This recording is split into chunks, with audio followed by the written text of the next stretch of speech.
महागाई ते नियंत्रणात येत नाहीये. पेट्रोल डिझेलचे सीएनजीचे दर 2 दिवसांनी वाढता आहेत. एअरलाईन्स तोट्यात गेलेल्या आहेत.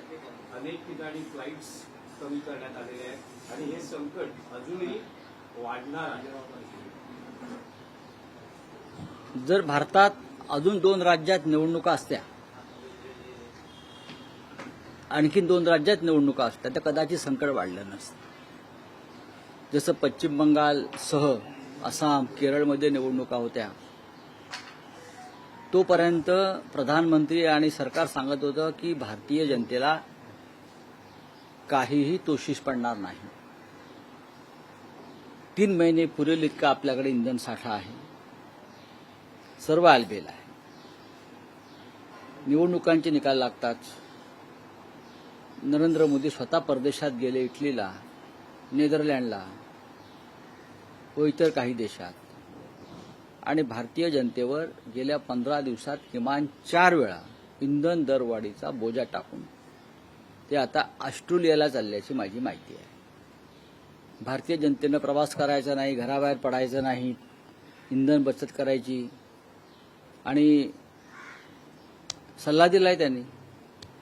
उन्हाळा वाढलाय, भरपूर पाणी प्या. काय भरपूर पाणी प्या. 17% पाणी शिल्लक आहे. पाणी प्यायचं कसं? हे सरकार जे आहे महाराष्ट्रातलं आणि देशातलं, हे जनतेची फसवणूक करत आहे. जनतेशी खोटं बोलत आहे. जनतेशी प्रामाणिक नाही. देशाची आर्थिक अवस्था अत्यंत गंभीर स्थितीला पोहोचली आहे, कोलमडली आहे. राहुल गांधी म्हणतायत ते खरं आहे, या देशामध्ये आर्थिक तुफान येणार आहे आणि त्यात सगळं उद्ध्वस्त होणार आहे. पण त्याची चिंता या राज्याच्या मुख्यमंत्र्यांना आणि देशाच्या प्रधानमंत्र्यांना दिसत नाही. ते अद्याप हवेत आहेत, जमिनीवर नाही. नीट पेपर फुटीचं केंद्र हे महाराष्ट्रातच आहे, हे आता स्पष्ट झालंय. नीट पेपर फुटीचं केंद्र जर महाराष्ट्रामध्ये असेल, त्याचा केंद्रबिंदू लातूरपासून पुण्यात पसरलेला असेल, तर त्याची जबाबदारी ही देशाचे शिक्षण मंत्री धर्मेंद्र प्रधान यांच्या इतकीच राज्याचे मुख्यमंत्री सन्माननीय देवेंद्र फडणवीस यांच्यावर सुद्धा आहे. त्यातला मास्टर माइंड तेजस शहा याला काल सीबीआयने अटक केली. म्हणजे शहा कनेक्शन कुठेतरी असतंच महाराष्ट्रात, काही वाईट घडायचं असेल तर. त्याची जबाबदारी देवेंद्र फडणवीस घेणार आहेत का, हा माझा प्रश्न आहे. देशातल्या हजारो लाखो विद्यार्थ्यांचं भविष्य तुम्ही उद्ध्वस्त करता आणि त्याचा केंद्रबिंदू महाराष्ट्र आहे. आणि आपण सुशासन वगैरे वगैरेच्या गोष्टी ज्या करत आहात, प्रधानमंत्री मोदींच्या नेतृत्वाखाली एका पिढीचं आयुष्य तुम्ही बर्बाद केलेलं आहे. आणि देवेंद्र फडणवीस त्याच्यावरती काहीच बोलायला तयार नाही. एक पत्रकार परिषद तरी घ्या, आम्ही तुम्हाला प्रश्न विचारू. याचा अर्थ या पेपरफुटी मागे भारतीय जनता पक्षच आहे. आपापल्या लोकांना पेपर आधी मिळावेत आणि त्यांनी चांगला स्कोअर करावा, यासाठी पेपर फोडण्याचं एक नेटवर्क भारतीय जनता पक्षानं, त्यातल्या प्रमुख लोकांनी तयार केलं. आणि जशी न्यायव्यवस्था ताब्यात घेतली, निवडणूक आयोग ताब्यात घेतला, पोलीस यंत्रणा ताब्यात घेतली, त्याप्रमाणे स्पर्धा परीक्षा घेणारी यंत्रणा ही सुद्धा भाजपनं ताब्यात घेऊन या देशाचं कसं वाटोळं केलं आहे. आणि त्याचा केंद्रबिंदू दुर्दैवानं महाराष्ट्र आहे. ज्या महाराष्ट्रातल्या शिक्षण व्यवस्थेला देशामध्ये सन्मान होता, जगात सन्मान होता, ते पेपर फुटीचं केंद्र म्हणून समोर आलं आहे. कुठे त्या राज्याचे शिक्षण मंत्री, मुख्यमंत्री काय ते आतापर्यंत त्यांनी याच्यावरती भूमिका घेतली? सीबीआय कारवाई करते, लक्षात घ्या. गृहमंत्री या राज्याचे काही त्यांचे पोलीस करत नाहीत, हा एक गंभीर विषय आहे. आणि महागाईचं म्हणाल तर उद्या प्रधानमंत्र्यांनी जे आवाहन केलं आहे, भरपूर पाणी प्या, तसं अजून एक आवाहन राज्यात केलं जाईल, भरपूर पाणी प्या. पाणी प्यायलं की त्याचं आपोआप पेट्रोल होईल आणि ते पेट्रोल वापरा. कारण हिंदुत्व आहे ना त्यांचं नवीन, हे नवीन हिंदुत्व आहे, नवीन हिंदुत्व आहे. आता महाराष्ट्रामध्ये वडापाव बरोबर काय येणार आहे? मत्स्यपाव. काय? मत्स्यपाव. हे नवीन नवीन फंडे काढत असतात. मत्स्यपाव, अमुक पाव, तमुक पाव. पण खिमा पाव खायचा नाही, कारण तो त्याचा संबंध मुस्लिमांशी आहे ना.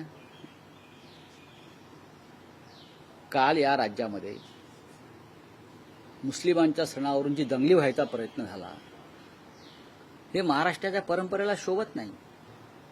तुम्ही स्वतः मटणाची दुकानं चालवता, तुम्ही स्वतःच्या दुकानामध्ये मटण विकता, सगळे अर्ध्या मंत्र्यांची हॉटेल्स आहेत.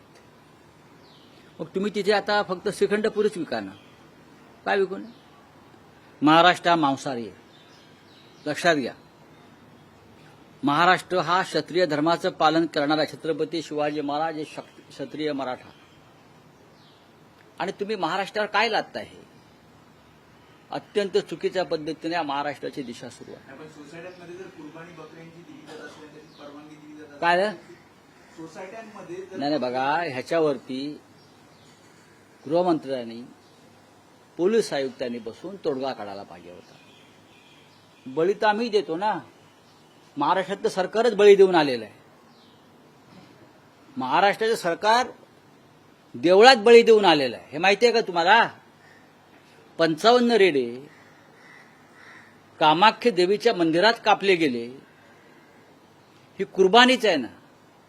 त्या कुर्बानीवर सुद्धा आपण आक्षेप घेतला पाहिजे. आमचा आक्षेप आहे या अंधश्रद्धेला. 55 रेडे कापून जे सरकार सत्तेत आलेलं आहे, ते दुसऱ्यांच्या कुर्बानीला विरोध करत आहे. हा मानसिक गोंधळ आहे, हा मानसिक गोंधळ आहे. महाराष्ट्रामध्ये मांसाहार होणार आणि मांसाहार केला जाईल, ठीक आहे. पद्धतीमध्ये काही बदल होऊ शकतात, पण आधी जे मुसलमानांच्या कुर्बानीला विरोध करतायत त्यांनी आधी जे 55 रेडे कापून, ते पण मंदिरात, सत्तेवर आले, त्यांच्याबरोबर आपण बसलेला आहात, त्या कुर्बानीला सुद्धा विरोध केला पाहिजे तुम्ही. हे माझं मत आहे. पण रावसाहेब, तुम्ही जेव्हा मुख्यमंत्र्यांच्या धोरणांवर किंवा भूमिकांवर टीका करता, तर दुसऱ्या बाजूला तुमच्या पक्षाचेच आमदार दिलीप नार्वेकर असतील किंवा तुमच्या पक्षाचे नेते आदित्य ठाकरे हे मुख्यमंत्र्यांचं अभिनंदन आणि कौतुक करतायत. विषय महापालिकेचा जरी असला, रक्तपेढ्यांचं खासगीकरण, हॉस्पिटलचं खासगीकरण, दिलीप नार्वेकर मध्यरात्री मुख्यमंत्र्यांना इत्यंभूत माहिती देतात. मुख्यमंत्री तो प्रस्ताव महापालिकेत नॉट टेकन करायला लावतात आणि आदित्य ठाकरे त्या विषयावर प्रेस घेतात आणि मुख्यमंत्री चांगलं आहे ना. आणि तुमचे आमदारही आभार मानतात. ते म्हणतात सत्ताधारी आणि विरोधक हे आता महापालिकेत भ्रष्टाचार मुक्त आणि स्वच्छ कारभार. मग त्यात चुकीचं काय आहे? महापालिकेत जर भ्रष्टाचार सुरू असेल आणि तो मुख्यमंत्र्यांच्या निदर्शनास आणला असेल आणि मुख्यमंत्र्यांनी त्याच्यावर कारवाई करून ते थांबवलं असेल, तर अशा प्रसंगामध्ये मुख्यमंत्र्यांचं स्वागत करावंच लागेल किंवा सत्ताधाऱ्यांचं स्वागत करावंच लागेल. मी नीटच्या माध्यमातून म्हणतो, जग हा देशभराचा विषय आहे, महाराष्ट्र केंद्रबिंदू आहे. अशा वेळेला जबाबदारी मुख्यमंत्र्यांची नाही का? सीबीआय येऊन कारवाई करते. पण इतकं मोठं कांड परीक्षा स्पर्धेतलं सुरू असताना महाराष्ट्र पोलीस, राज्याचं गृहमंत्रालय हे अनभिज्ञ आहे. ह्याच्यावरती जर आम्ही बोललो तर ते मुख्यमंत्र्यांवर टीका होत नाही, ती शासनावर टीका आहे. मुख्यमंत्र्यांनी मुंबई महानगरपालिकेतला रक्तपेढ्या, रुग्णालयं यांचं खासगीकरण जे चाललं होतं, विक्री, त्या संदर्भात आदित्य ठाकरे आणि आमचे आमदार मिलिंद नार्वेकर यांनी जो हा त्यांच्यासमोर ही भूमिका मांडली आणि मुख्यमंत्र्यांनी हा महापालिकेतला भ्रष्टाचार थांबवला. हे त्यांचं काम आहे, त्यांनी केलं, त्याचं कौतुक केलं पाहिजे, अभिनंदन करावंच लागेल. नाही, पण ते विषय मुख्यमंत्र्यांना दिसतात, पण एवढे मोठे प्रश्न दिसत नाही. हा एक मुद्दा आहे ना. सुधार समिती असं आहे की शिंदे शिवसेनेकडे असतं असं म्हटलं जाते. महापालिकेतल्या हे शहकाक्षाचं राजकारणही आहे. मग ते चांगलं आहे ना, तर चुकीचं काय? या महाराष्ट्रातून शिंदे गट नावाचा जो प्रकार आहे तो पूर्णपणे नेस्तनाबूत करण्याचा चंग तो राज्याच्या मुख्यमंत्र्यांनी बांधला असेल अनेक माध्यमातून. आता आपण पाहिलं असेल विधान परिषद निवडणुकीत सुद्धा भाजपचा कसा वरचष्मा आहे काय. तर आम्ही मुख्यमंत्र्यांच्या पाठीशी उभे राहू. ही घाण आहे, ही कीड आहे बेईमानीची, ती जर दूर होत असेल आणि त्यांचा भ्रष्टाचार, हे सरकार भ्रष्टाचारातून आलेलं आहे, शिंद्यांचं, तर आम्ही त्यांचं स्वागत करू. बोला. काल दिवसभर आपण पाहिलं तर सगळे अनेक मंत्री दिल्लीला गेले होते, अमित शहाची भेट घेतली. तिन्ही जे पक्ष आहेत महायुतीमधील ते विधान परिषद जागा आपल्याला कसे जास्त घेता येईल याचा प्रयत्न करते. भाजप अनेक ठिकाणी शिंदेना दाबण्याचा देखील प्रयत्न करते. ठाण्यात देखील अनेक त्यांचे खासदार हे बहुजन विकास आघाडीच्या नेत्यांची भेट घेत आहेत. चुकीचं आहे ते. बघा, शिंद्यांना दाबण्याचा प्रयत्न होतोय हा तुमचा जो स्टेटमेंट आहे, शिंदे आधीच गुदमरलेले आहेत. या सरकारमध्ये शिंदे आधीच गुदमरलेले आहेत. मुख्यमंत्री जे सांगतायत शिंदे माझे मित्र आहेत, शिंदे माझे सहकारी आहेत, शिंदे आमचे नेते आहेत, जे देवेंद्र फडणवीस यांना ओळखतात त्यांना फडणवीसांचे संकेत व्यवस्थित कळतात. कळलं? त्याच्यामुळे भविष्यात जे काय घडणार आहे त्याची ही नांदी आहे, इतकंच मी सांगतो. म्हणूनच जी जमवाजमव सुरू आहे ती जमवाजमव त्यासाठीच आहे कारण उद्याची निवडणूक विधानसभेची भाजपा आणि शिंदेगड हे एकत्र लढू शकत नाही.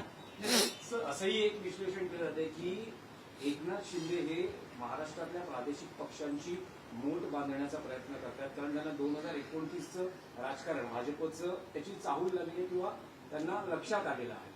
असं पाहता अलीकडे बच्चू कडू असतील, आनंद परांजपे असतील, आता बवियाचा उल्लेख होतो. तुम्हाला ह्या खूप मोठ्या शक्ती वाटतायत का? नाही, पण हे ज्यांना लोकांनी पूर्णपणे नेस्तनाबूत केलेल्या या शक्ती आहेत, हां. त्यांच्याबरोबर हे काय प्रादेशिक पक्ष नाही आहेत ना.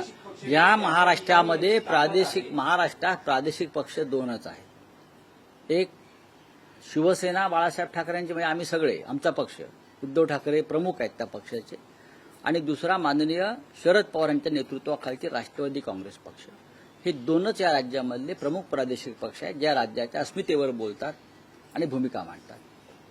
आणि बाकी जे काय चाललंय सध्या चणे फुटाणे गोळा करण्याचं काम, बरं का, चालतो. तुमच्या भाषेत त्याला चकना म्हणतात ना. एक आणखी मराठीत प्रश्न आहे. मराठीत हा प्रश्न आहे की राष्ट्रवादी काँग्रेस अजित पवार गटातली नाराजी प्रचंड उफाळून आल्याचं दिसतंय. बैठकीतच पडसाद उमटलेले आहेत. बघा, शेतकरी प्रफुल्ल पटेल मी इतकं सांगेन, बघा, तुम्ही मला स्पष्ट विचारायला सांगेन, अजित पवारांचा राष्ट्रवादी काँग्रेस हा संपलेला आहे. आता उरलेला पक्ष भाजपा गिळेल आणि बाकी सैरा भैरा आमदार इतर ठिकाणी पळून जातील. हा पक्ष संपलेला आहे. हे मला दुर्दैवाने म्हणावं वाटतंय. अजित पवार यांना मूळ पक्षातून दूर काढण्याचं काम प्रफुल्ल पटेल, धनंजय मुंडे, सुनील तटकरे यांनी केलं. हे शरद पवार साहेबांचं मत होतं. अजित पवारचं डोकं फिरवणारे ही माणसं आहेत, बरोबर आहे. आता त्यांचं डोकं फिरलं ज्याचं काय चाललंय ते पाहून, त्याच्यामुळे हा पक्ष भविष्यात फार काळ राहील असं माझं मत नाही. हा पक्ष राहणार नाही. शिंद्यांचाही पक्ष राहत नाही. भाजपला आरसा दाखवलेला आहे. का? केंद्रीय मंत्री रामदास आठवले यांनी भाजपला आरसा दाखवलेला आहे. ज्या प्रकारचं आपण आपलेच लोक बघा की बघा, आठवल्यांच्या हातातला आरसा कोणी दिलाय? भाजपने दिला असेल ना. आठवल्यांकडे स्वतःचं काय आहे? काही नाहीये. बोला. पानी, प्रधानमंत्री ने एक मार्गदर्शन किया है देश की जनता को कि देश में गर्मी बहुत बढ़ रही है, उसका परिणाम आपके शरीर पर होगा, तो पानी पीते रहो. ये देश के प्रधानमंत्री का काम है. और ये आह्वान करके प्रधानमंत्री, मैं देख रहा था ऑस्ट्रेलिया में जा रहे हैं वहां का पानी पीने के लिए, फिर इटली का पानी पिया, नीदरलैंड का पानी पिया. महाराष्ट्र में और मुंबई में अब सिर्फ 17% पानी का स्टॉक है. पानी कहाँ से पिएंगे? पेट्रोल नहीं, डीजल नहीं, पानी नहीं, महंगाई बढ़ रही है, खाना नहीं, हम बाहर घूमेंगे नहीं, विमान बंद हो रहे हैं, और हमारे मुख्यमंत्री विधान परिषद के चुनाव में लगे हैं और देश के प्रधानमंत्री घूम रहे हैं. हम क्या करेंगे? जनता क्या करेंगे? ईद को लेकर जिस तरह से लगातार बीएमसी की तरफ से या सरकार की तरफ से एक्शन लिया, देखिए, ये एक राजनीति का विषय है, धार्मिक राजनीति, धर्म की राजनीति. वो स्प्लिट करना चाहते हैं और आने वाले विधानसभा लोकसभा चुनाव तक इस मामले पर बार बार तनाव पैदा करके दो धर्मों में चाहे एक दंगा भी करा सकते हैं। तो ये उनकी हमेशा की एक चाल है। ये जो लोग बोल रहे हैं कुर्बानी के बारे में, महाराष्ट्र में कामाख्या देवी मंदिर में कितने कुर्बानी दी हमारे ये लोगों ने, कितने भैंसे काटे, 55। ये भी कुर्बानी है ना। तो अपनी कुर्बानी चलती है, दूसरों की कुर्बानी आपको चलती नहीं। महाराष्ट्र ये मांसाहारी है, छत्रपति शिवाजी महाराज का महाराष्ट्र है। हम क्षत्रिय है, हम मराठा है, हम तो ये कुर्बानियां देते रहेंगे। हम अपने भी देश के लिए कुर्बानी देते हैं। अगर हम कुर्बानियां नहीं देंगे तो देश और महाराष्ट्र कैसा बचेगा। चलिए, थैंक यू। सर महायुति की